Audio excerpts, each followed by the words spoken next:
मेरा दर्द किसी के लिए हंसने की वजह हो सकता है, पर मेरी हंसी कभी भी किसी के दर्द का कारण नहीं बननी चाहिए। ये बात कहने वाले कोई और नहीं बल्कि पूरी दुनिया में मशहूर, करोड़ों दिलों पर राज करने वाले, तकलीफ में भी हंसी का एहसास कराने वाले विश्व के सर्वश्रेष्ठ कॉमेडियन चार्ली चैपलिन साहब हैं। नमस्कार दोस्तों, मेरा नाम है फैजी डी और आप देख रहे हैं true power of motivation.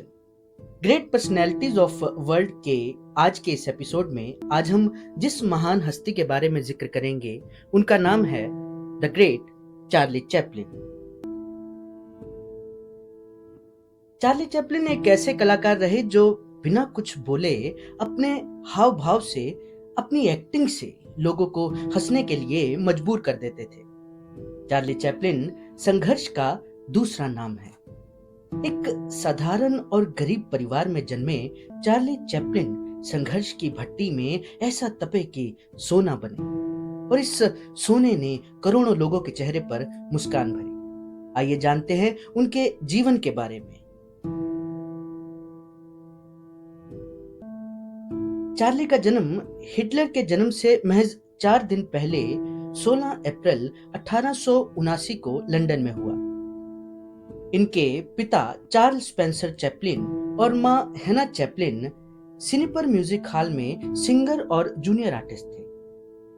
Charlie का बचपन बहुत मुश्किलों भरा रहा।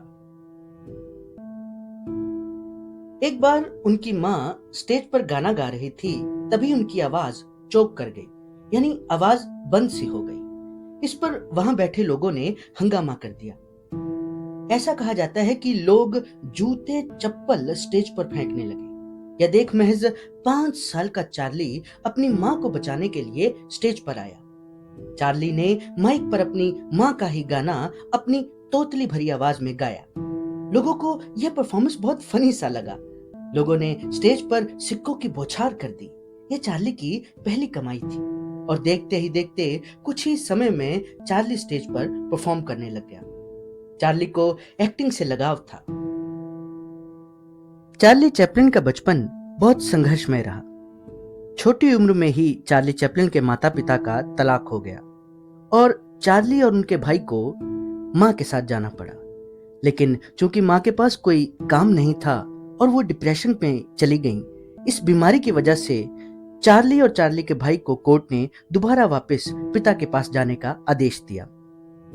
लेकिन तब तक चार्ली के पिता ने दूसरी शादी कर ली थी।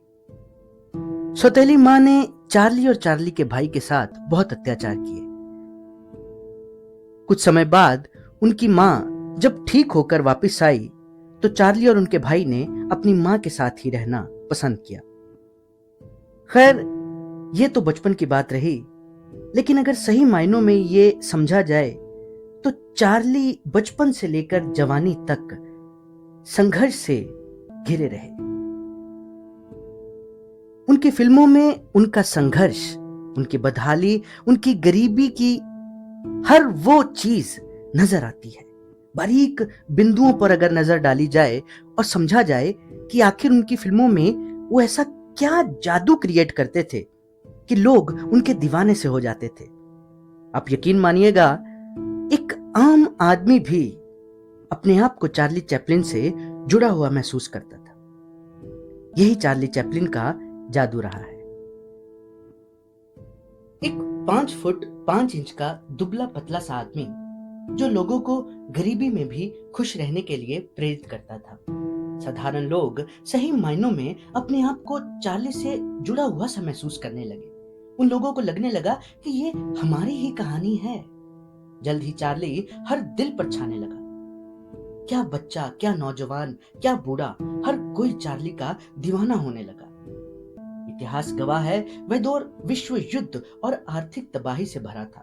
वह दौर तानाशाही से भरा था। उस दौर में भी चार्ली ने लोगों के चेहरे पर मुस्कान बिखेरी। उस उदासी, दहशत भरे वक्त में भी चार्ली की फिल्में देखकर लोग हंसते, खुश होते। बात अगर विवाद की हो तो विवाद भी चार्ली के साथ जुड़े रहे। अपने एक इंटरव्यू में वामपंथियों के पक्ष में बात करने पर मीडिया ने चार्ली पर रूसी एजेंट होने का भी आरोप लगाया। 10 सालों तक अमेरिका गवर्नमेंट और मीडिया चार्ली के लिए आफत बने रहे। हालांकि चार्ली की पहली पत्नी वो अमेरिकी थी और उन्होंने यह फैसला किया कि अब हमें अमेरिका की नागरिकता छोड़ देनी चाहिए, और आखिर चार्ली और उनकी पत्नी ने अमेरिका की नागरिकता को त्याग कर लंदन में बसने का विचार किया। लेकिन लंदन में कुछ दिन रहने के बाद अंततः वो स्विट्जरलैंड में जाकर बस गए। स्विट्जरलैंड ही वे जगह है जहां पर चार्ली की मुलाकात पंडित जवाहरलाल नेहरू और इंदिरा गांधी से हुई थी।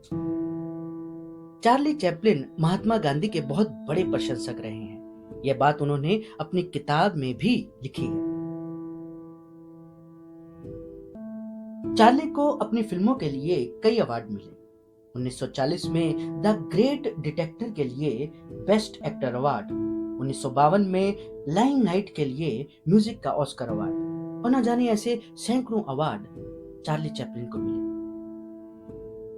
चार्ली सही मायनों में जमीन से जुड़े कलाकार रहे। उनकी परफॉर्मेंस में एक आम आदमी की संघर्ष यात्रा नजर आती है। आज भी लोग उनकी परफॉर्मेंस से बहुत कुछ सीखते हैं। माइकल जैक्सन ने चार्ली चैपलिन के लिए कहा था कि वे उनके जैसा बनना चाहते हैं। महान आइंस्टीन भी चार्ली के प्रशंसक रहे हैं। चार्ली का जीवन एक ऐसी कहानी है जो दुख में भी इंसान को खुश रहना सिखाती है। 25 दिसंबर 1977 क्रिसमस के दिन चार्ली चैपलिन का देहांत हुआ। आज भी चार्ली चैपलिन की कला उदास चेहरों पर मुस्कुराहट सिला देती है। उनका व्यक्तित्व ही ऐसा रहा। ग्रेटनेस की मिसाल है चार्ली चैपलिन। ऐसा महान व्यक्तित्व, ऐसी महान हस्तियां कभी भी मरती नहीं है दोस्तों, बल्कि युगों युगों तक अपनी कला से पीढ़ी दर पीढ़ी लोगों को प्रोत्साहित करती रहती है। शायद इसी को चार्ली चैपलिन का जादू कहते हैं। ये वीडियो आपको कैसी लगी मुझे कमेंट में जरूर बताइएगा। वीडियो पसंद आए तो इसे लाइक कीजिए, शेयर कीजिए, और हाँ, चैनल को सब्सक्राइब करना ना भूलिएगा। ऐसी ही रोमांचक बातें लेकर मिलेंगे अगली वीडियो में। तब तक के लिए अपने दोस्त को दीजिए इजाजत। धन्यवाद। शब बखैर।